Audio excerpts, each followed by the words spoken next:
નમસ્કાર, આપ જોઈ રહ્યા છો ઇન્ડિયા ન્યૂઝ ગુજરાતના મહત્વના સમાચાર અને હું છું આપની સાથે હિના। સમાચારની શરૂઆત કરીશું સૌપ્રથમ રાજકોટથી।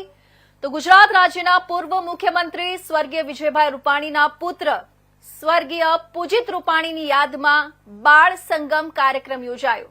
શહેરના ફનવડ ખાતે રૂપાણી પરિવાર દ્વારા નિરાશ્રિત બાળકોને રાઇડ ઝોમાં બેસાડી કરી બાળ સંગમ કાર્યક્રમની ઉજવણી।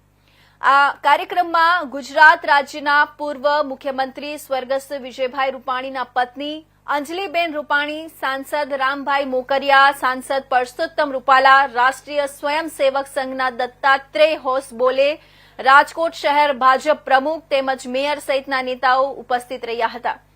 સાંસદ પુરુષોત્તમભાઈ રૂપાલાએ વિજયભાઈને યાદ કરીને જણાવ્યું, જેમ પૂજિત રૂપાણી આગળ આપણે સ્વર્ગસ્થ નથી લગાડતા તેમ વિજયભાઈ આગળ સ્વર્ગસ્થ ન લગાડવું।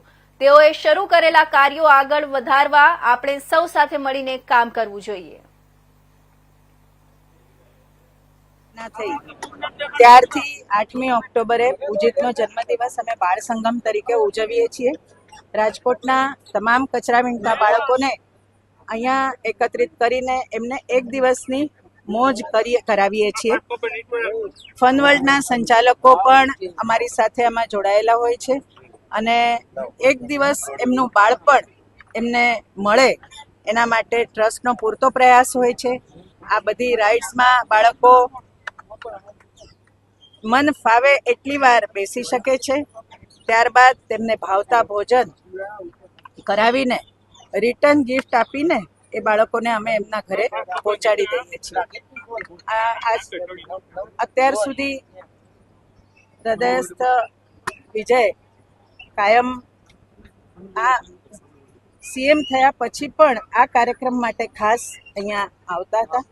આજે તેઓ અમારી વચ્ચે નથી પણ અમારા હૃદયમાં છે અને આજે એમની ખોટ અમને ચોક્કસ ચાલે છે, પણ એમના કાર્યોને આગળ ધપાવવા માટે એવી ઊંચાઈ ઉપર એમના કાર્યો લઈ જવા છે કે લોકો એમને કાયમ યાદ રાખે। અને એટલે જ આજે 8મી ઓક્ટોબરે અમારા જ સાથી, અમારા વિદ્યાર્થી પરિષદના અમારી સાથે જ કામ કર્યું છે એવા માનનીય સર કાર્યવાહજી દત્તાત્રેયજી આજે અમને ઉદ્ઘાટક તરીકે આ કાર્યક્રમમાં ઉપસ્થિત રહ્યા તે બદલ અમે ખૂબ ગર્વની લાગણી અનુભવીએ છીએ। અને એમણે ગયા વર્ષે અહીંયા જ્યારે આવ્યા હતા સેવા ભારતીના કાર્યાલયનું ઉદ્ઘાટન કરવા માટે, ત્યારે જ